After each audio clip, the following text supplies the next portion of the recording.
Good morning everyone. Now we will discuss about how would we obtain clear water from a sample of muddy water. Yes, we will discuss how would we obtain clear water from a sample of muddy water so that we can use the water. So we can obtain clear water or we can separate the mud from water through the process of sedimentation, decantation and filtration.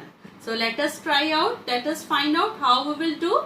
So first of all, take the muddy water in a beaker. And let it stand undisturbed for some time. So that the heavier mud particles will settle down at the bottom of the beaker. So this is the muddy water. And when we allow the muddy water to stand undisturbed for some time, the heavier mud particles will settle down at the bottom of the beaker. And this process is known as sedimentation. Now, after the process of sedimentation means when all the mostly mud particles settle down at the bottom of the beaker, pour the upper clean water into another container. This process is known as decantation. That process is known as decantation. So now we have the water in which there is no mud particles. Okay. So through the process of sedimentation and decantation, we can separate the mud particles from the water. This decanted water, but this decanted water is still muddy. It is brown in color. It has the small particles of the mud. So after the process of filtration, we can separate the rest mud particles present in this water. So we can do the process of filtration with the help of a filter paper. Yes, we can do it with the help of a filter paper. A filter paper has minutely pores on it, and these pores allow water to pass through them, and whereas the mud particles will remain on the filter paper. So just take a filter paper and fold it into the form of a cone and just fix it, or fix it into a funnel. Now just when we pour the decanted water into the funnel which fixes with the filter paper, so the pores of the filter paper allow water to pass through them, while the impurities means while the mud particles will remain on the filter paper as a residue. So through the process of sedimentation, decantation and filtration, we can separate the mud from the water to obtain the clear water. Now we will discuss different methods of separation of different components of a mixture. So we have an example of different mixtures, and we will try to find out how we can separate the different components of a mixture. So first of all, there is a mixture of sand and salt. The mixture of sand and salt, can we separate through the process of sieving? No, we can't separate because both have the fine particles. So if we will use the sieve, the both particles will pass through the holes of the sieve. So how we can separate? So these we can separate through the process of sedimentation, decantation and evaporation. So let us see how. First of all, just dissolve this mixture of sand and salt in water. And as you know, the salt will dissolve in water. It will disappear in water and the sand will settle down at the bottom of the beaker. The sand will settle down at the bottom of the beaker. Now, with the process of sedimentation, through the process of sedimentation and decantation, we can easily separate the sand from this water. Now we have after the process of sedimentation and decantation, the sand will separate from the water and we will have a decanted water in which salt is mixed. Yes, now we have the decanted and salted water. We can separate this salt from the water through the process of evaporation. Yes, through the process of evaporation, we can easily separate the sand. When we heat the water, on boiling, the water changes to water vapor. The water changes to water vapor and the white residues of salt will left at the end. So you can say you will at the last, after the process of evaporation, you will find the white residue of the salt.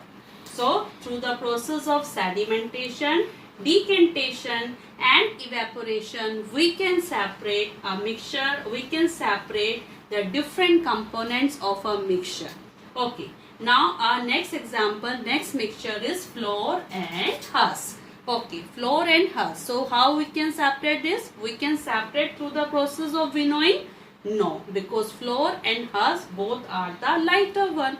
So we can't separate it through the process of winnowing. So we can separate the different components of a mixture through the process of sieving. Yes, through the process of sieving. Sieving is a process in which we can separate the two components of different sizes with the help of a sieve. So when we just put the mixture of flour and husk on a sieve, the fine flour particles will pass through the holes of the sieve and husk particles will remain on the sieve.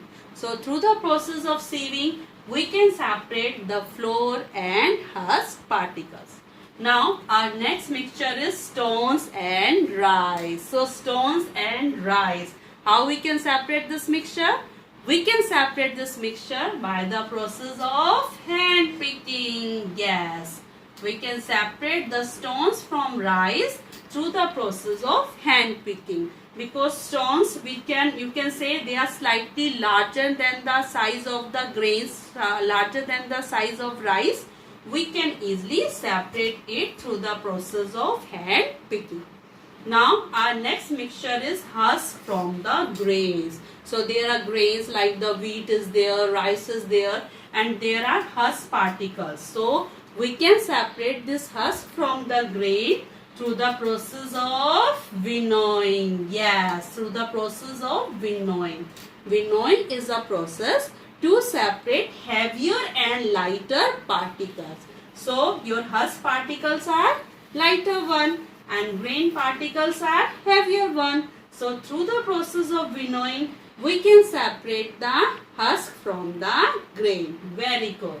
Now next one is salt from water. So how can we separate salt from water? Yes, through the process of evaporation. We can separate salt or the sugar from water through the process of evaporation. So when we do the process of evaporation, water will convert into water vapor and the white residue of salt will left behind. That is your salt. Now the last one for you, tea leaves from tea. So how can we separate tea leaves from tea? We can separate tea leaves from tea through the process of filtration, or you can say we can separate it with the help of sieving by using a sieve. Okay, so if we will use a sieve or if we will do the process of filtration, we can separate the tea leaves from tea. So there are different methods of the separation of different components of a mixture. Which method we have to adopt, it depends on the properties of the components of the mixture, and on the basis of their difference in properties we have to choose different methods of separation. Good morning everyone. Today we will discuss the effect of heating on saturated solution. Yes, what is the effect of heating on saturated solution? Let us try to find this. A solution in which no more solute can be added. A solution in which no more solute can be added, it is known as saturated solution. Okay, so a solution is there in which we can't add no more solute, that is saturated solution. For example, if we will take a beaker half filled with water, take a beaker half filled with water and add, first of all add 1 tablespoon of salt into it. Add 1 tablespoon of salt into it and stir it well. You will see the salt will dissolve in water. Now take 1 more tablespoon of salt into it. Again stir it well. You will see that the salt again will disappear in water. Now take again 1 more tablespoon of salt and continue till you will see the salt left behind, left at the bottom of the beaker. Yes, one time is there, after adding 4 or 5 spoons, you will see the salt will not dissolve in water or even after a long stirring. So that solution is known as the saturated solution. That solution is known as the saturated solution. But we want to add more solute in this saturated solution. So how we can do? Yes, we can add more solute, means more salt in this saturated solution by heating. So what we have to do? This is our saturated solution of salt. We will just take the saturated solution of salt in a beaker and we will heat it. So when we will start heating, okay, when we will start heating, you will see, if now you will add 1 more tablespoon of salt into it, it will easily dissolve. Means on heating we can add more salt in saturated solution, because as the temperature increase, you can say the solubility of the liquid increases, and the same solution, the same saturated solution in which more salt is added on heating, and when we let this solution keep, when this solution becomes the cool, it will cools down, then you can again see the salt left at the bottom of the beaker. You can say the salt left at the bottom of the beaker. Means in saturated solution we can add more solute on heating, and there is a one more way to add more solute in saturated solution, that is that to add more solvent. Yes, if we will add more water, in this saturated solution, then we can add more salt into it, because when we increase the amount of the solvent, the solubility of the solute will increase. So how can we add more solute in a saturated solution? First of all by heating, and second by adding more solvent.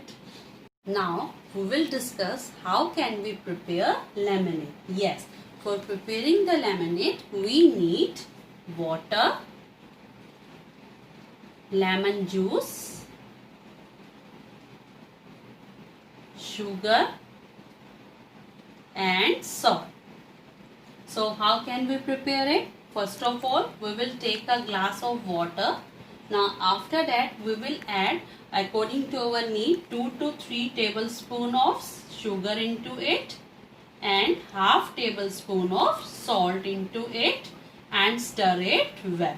After that we will add the lemon juice, and after that we will add the ice. So when we just add all these things together, our laminate is prepared. Now the question is that we should add the ice. We should add the ice before adding the sugar and salt or after adding the sugar and salt. So what do you say? What we have to do? Yes, we should add the ice after adding the sugar and salt. Because if we will add the ice before dissolving the sugar, the temperature down and the solubility of any solution is depend on temperature.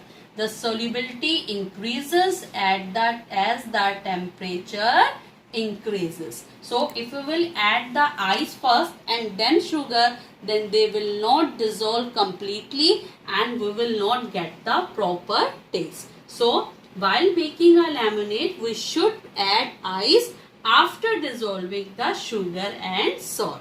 So it is clear to you? Now next we will discuss about how do the salt is obtained. Yes, the salt is obtained from sea water. The salt is obtained from sea water.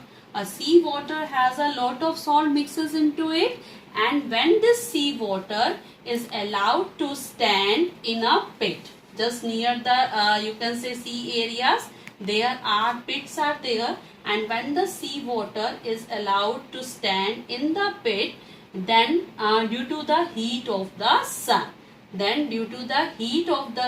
the water evaporate. The water evaporate and the salt is left behind. Yes, so through the process of evaporation, we can get the salt from the sea water, and the salt we will get, it will be used after the further purification. It will be used after the further purification. So through the process of evaporation, we will get the salt, and we should add ice into the lemonade or any other solution or any other shape after adding the solute into it. Now we will discuss different methods of separation of different components of a mixture. Yes, so there are different mixtures, examples of different mixtures are there, and we will try to find out by which method we can separate different components. Okay, so the first one is your sugar and wheat flour. It is your sugar and wheat flour. As you know, sugar is crystal, it has the crystals, and the wheat flour, they have the very smooth particles. So sugar and wheat flour can be separated by the process of sieving. Yes, through the process of sieving, we can separate the sugar and wheat flour, because the fine particles of wheat will pass through the holes of the sieve. And sugar particles will remain on the sieve. Okay. Now next one is the oil mixed in water. Yes, if the oil mixed in water, then how can we separate? As you know, the oil will float on the upper surface of the water because it is less denser than the water. So we can separate the oil mixed with water either through the process of decantation. We can just pour out the upper layer of the oil into another container, or we can separate the oil mixed with water with the help of separating funnel. So with the help of separating funnel or through the process of decantation, we can separate the oil mixed in water. Now our next mixture is of iron powder and sand. It is a mixture of iron powder and sand. So how can we separate? Because both are in the, you can say, powder form. So we will use the power of magnetic power. Magnet attracts the iron. So through the process of magnetic separation, by using of the magnet, we can separate the iron powder and sand, because magnet attract the iron powder and the sand is left behind. Now next one is the salt and water. As you know, salt is dissolved in water. So how can we separate it? We can dissolve salt and water Through the process of evaporation. Yes, we can separate salt and water through the process of evaporation. The water will evaporate and the salt is left behind. And we can get the water back. We can get the water back through the process of condensation. Yes, so through the process of evaporation and condensation, we can separate salt and water. Now next one is the ladyfinger and French beans. Ladyfinger and French beans. So how can we separate? Very simple. We can separate it by the process of hand picking. Yes, through the process of hand picking, we can separate ladyfinger with French beans. Now there is a mixture of rice flour and kidney beans. Okay, the rice flour and kidney beans we can separate through the process of sieving. Yes, through the process of sieving. Through the process of sieving, rice flour will pass through the holes of the sieve and kidney will left on the sieve. So these are the different methods to separate the different components of a mixture.